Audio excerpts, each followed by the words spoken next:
तो माइंड निफ्टेंस में आपका फिर से स्वागत है। आज का टॉपिक बहुत ही मजेदार है, प्राइस इलास्टिसिटी ऑफ सप्लाई। देखिए, इलास्टिसिटी ऑफ सप्लाई का क्या मतलब होता है। आपने सप्लाई पढ़ा, उसका डेफिनेशन आपने सीखा, फिर आपने लॉ ऑफ सप्लाई पढ़ा। और लॉ ऑफ सप्लाई में क्या पढ़ा आपने? प्राइस बढ़ने पर सप्लाई भी बढ़ेगा और प्राइस के घटने पर सप्लाई घटेगा। अदर चीजें अगर सेम रहती है तो, एम आई राइट?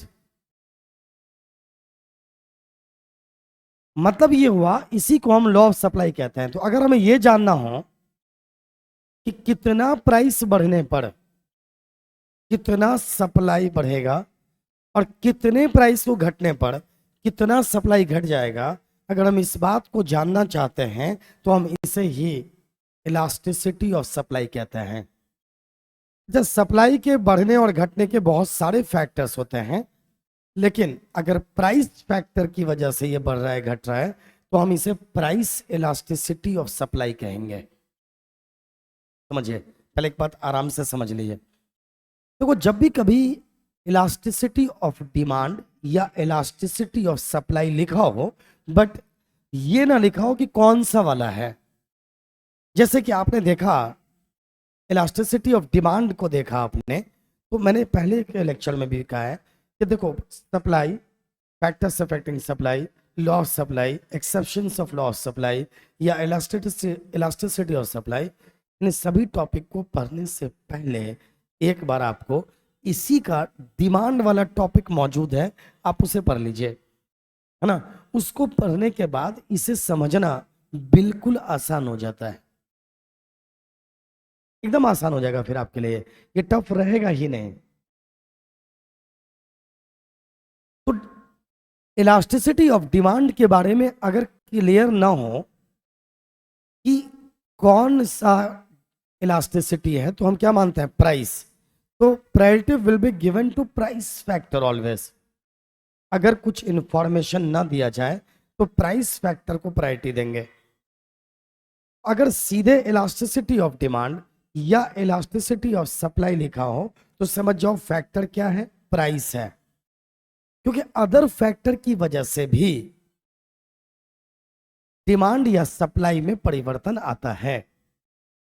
तो प्राइस इलास्टिसिटी ऑफ डिमांड का डेफिनेशन देखें क्या है। Elasticity of supply is the degree of responsiveness of supply of a commodity to a change in its price। आपूर्ति की लोच किसी वस्तु की कीमत में परिवर्तन के प्रति उसकी आपूर्ति की प्रतिक्रिया की डिग्री है।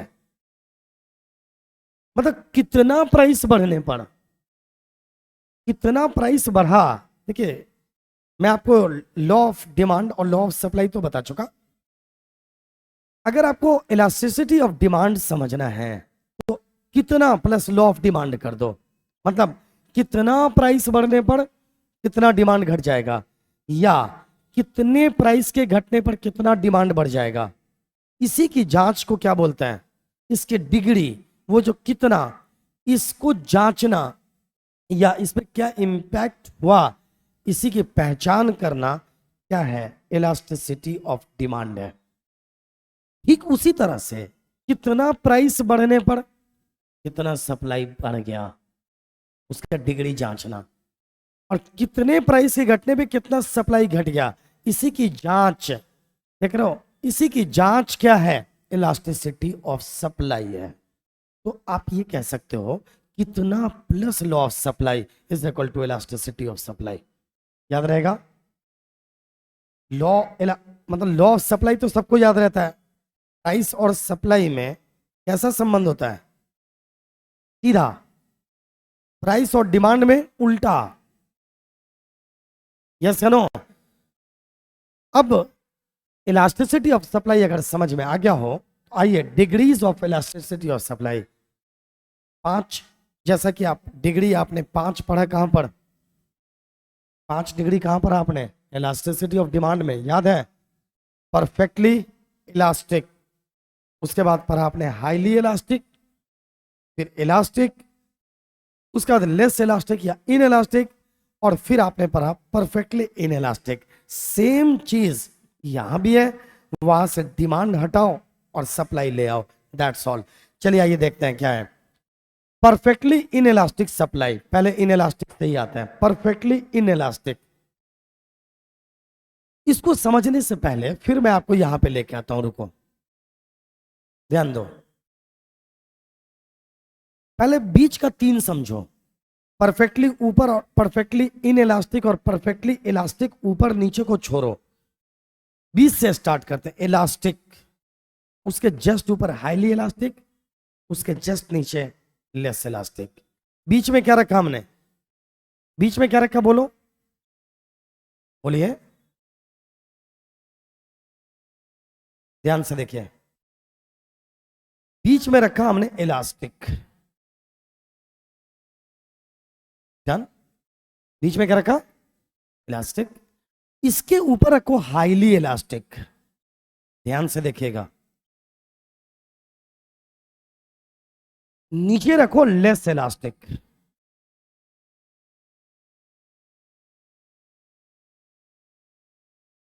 और इसके ऊपर किसी एक को परफेक्टली वाले को रख लो, या तो रख लो परफेक्टली इलास्टिक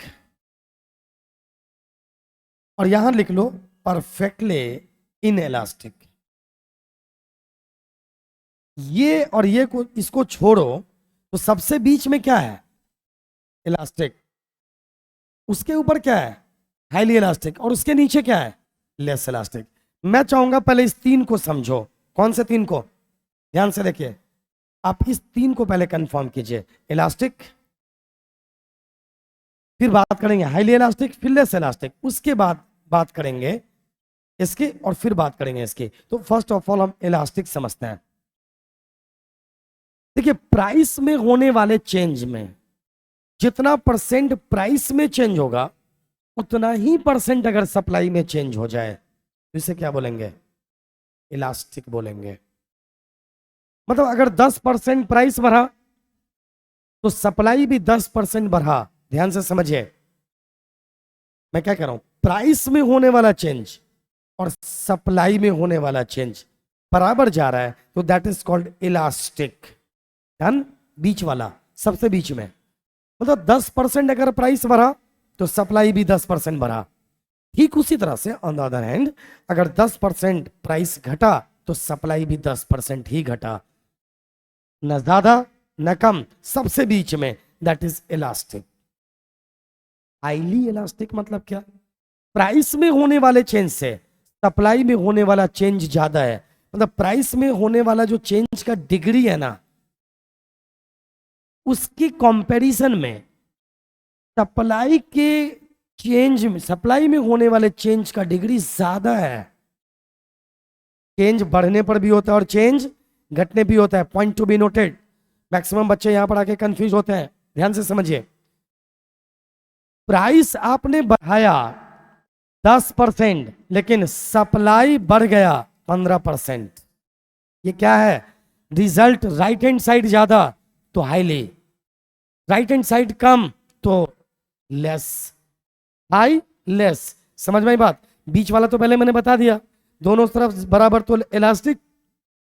प्राइस में बढ़ा कितना, 10%, सप्लाई बढ़ा 15%, रिजल्ट राइट हैंड साइड ज्यादा, हाईली इलास्टिक। उसी तरह से ये देखते हैं, प्राइस घटा 10% तो सप्लाई भी घटा 15%, इसको भी क्या बोलेंगे, हाईली इलास्टिक।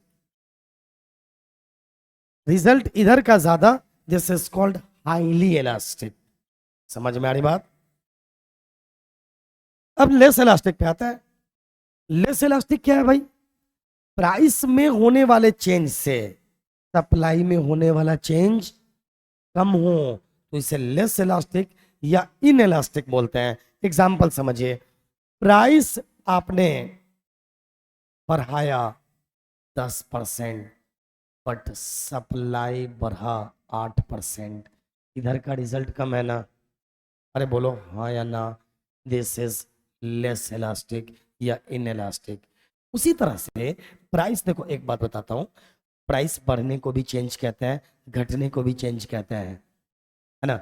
ये दोनों, सभी में बढ़ना और घटना दोनों शामिल होता है।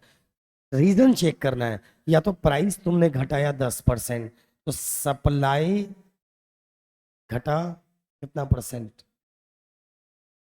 5% या 6%, 7%, 8% या 9%। तो ये हो जाएगा, अगर 10 से कम है यहाँ का रिजल्ट तो ये क्या है, लेस। 10 के बराबर है तो इलास्टिक, अगर 10 से बढ़ गया रिजल्ट तो हाईली इलास्टिक।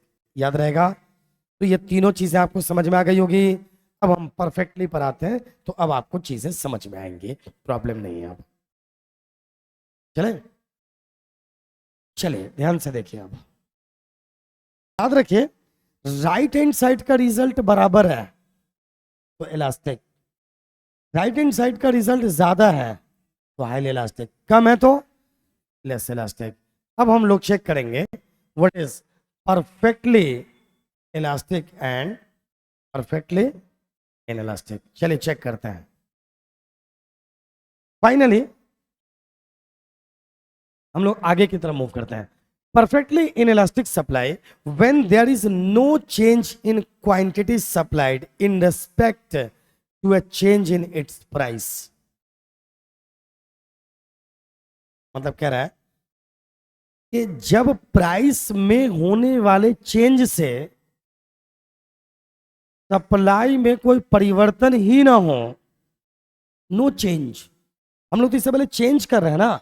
देखो चेंज ज्यादा हो सकता है, कम हो सकता है, प्लस हो सकता है, माइनस हो सकता है। यहां क्या बोल रहा है, नो चेंज। प्राइस में हमने चेंज किया, मतलब ये प्राइस को हमने 50% बढ़ाया, सप्लाई उतना ही है। प्राइस को हमने 50% घटा दिया, सप्लाई उतना ही है। ऐसे ऐसी हालत को क्या बोलते हैं, परफेक्टली इन इलास्टिक सप्लाई। मैंने क्या कहा समझिए, मतलब प्राइस में चाहे जो भी परिवर्तन कर दो, लेकिन सप्लाई में कोई चेंज नहीं आया, तो इसे क्या बोलेंगे, परफेक्टली इन इलास्टिक। उसी तरह से डिमांड में भी है, प्राइस में होने वाले चेंज से डिमांड में कोई परिवर्तन ही नहीं आ रहा, नो परिवर्तन, जीरो, हिला ही नहीं, तो इसे बोलेंगे perfectly in elastic. It will have perfectly in elastic supply और जीरो इलास्टिक और सप्लाई, ES बराबर zero. It is only found for rare goods like rare coins, books, stamps, etc. ये रेयर रहता है ये, बिल्कुल। देखो नॉर्मली तीन चीजें होती है मार्केट में, तीन चीजें देखने को मिलती है, elastic, highly elastic, less elastic. तो रेयर होता है ये, मेरे ख्याल से बात समझ में आ गई होगी। जैसे लाइक रेयर कॉइन्स के केस में ऐसा हो सकता है ना। बुक्स, रेयर स्टैम्प्स के केस में ऐसी चीजें आ सकती है। मतलब क्या, perfectly inelastic when there is no change in quantity supplied in respect to a change in its price। Price में होने वाले चेंज से क्वांटिटी सप्लाइड में कोई अंतर ही नहीं आया। चलिए ये अब मैंने आपको यहाँ देखिए, लेस इलास्टिक पहले ही आ गया तो मैंने समझा दिया आपको। Less elastic when the proportional change in quantity supplied is lesser than the proportional change in price, बता दिया ना। इसे क्या बोलेंगे, लेस इलास्टिक। चलिए लेस इलास्टिक समझ में आ गया। अब इलास्टिक और unitary elastic supply. Supply is unitary elastic when proportion change in quantity supplied equals proportional change in price. जब दोनों बराबर हो तो इलास्टिक। हाईली समझ में आ गया होगा, highly more than unitary elastic या highly elastic more than unitary, समझ में आ रही बात। लेस देन यूनिटरी, देखो लेस देन यूनिटरी समझ में आ रही ना, मोर देन मतलब कि हाईली इलास्टिक। तो यहां पर वही है, जब प्राइस में होने वाले चेंज से सप्लाई में होने वाला चेंज ज्यादा हो तो इसे हम बोलेंगे highly elastic. Next point, perfectly elastic supply. ध्यान लीजिए, when at a particular price level sellers are willing to supply an infinite amount of commodity, it is case of perfectly elastic supply. It implies that even an infinitely small fall in price will reduce the supply to zero। ये कह रहा है, it implies that even an infinitely small fall in price reduce the supply to zero, supply zero हो जाएगा। Perfectly elastic है। देखो वहां क्या था परफेक्टली इन इलास्टिक में प्राइस को चाहे जितना बढ़ा दो घटा दो, नो चेंज। है ना।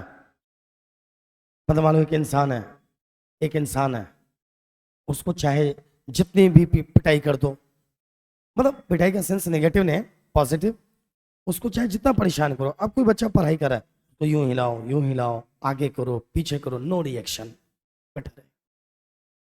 तो वो क्या है, उसको कहोगे परफेक्टली इन इलास्टिक है ये। क्या ये?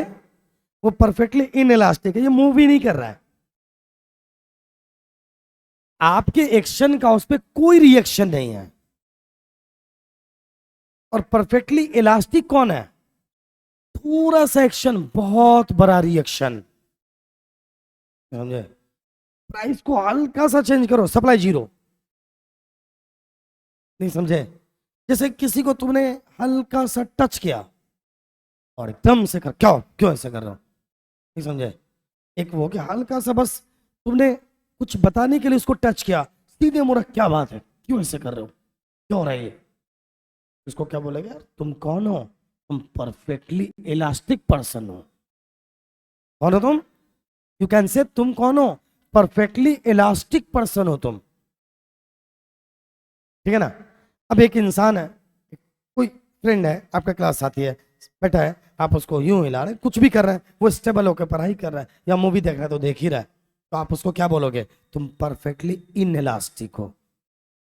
अब गौर से देखो, जो ये दोनों नॉर्मली पाया जाता है क्या? नॉर्मली ऐसा नहीं होता है, नॉर्मली ऐसा नहीं होता है।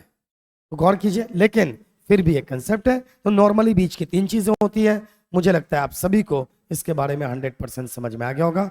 आज के लिए इतना काफी है। Best of luck.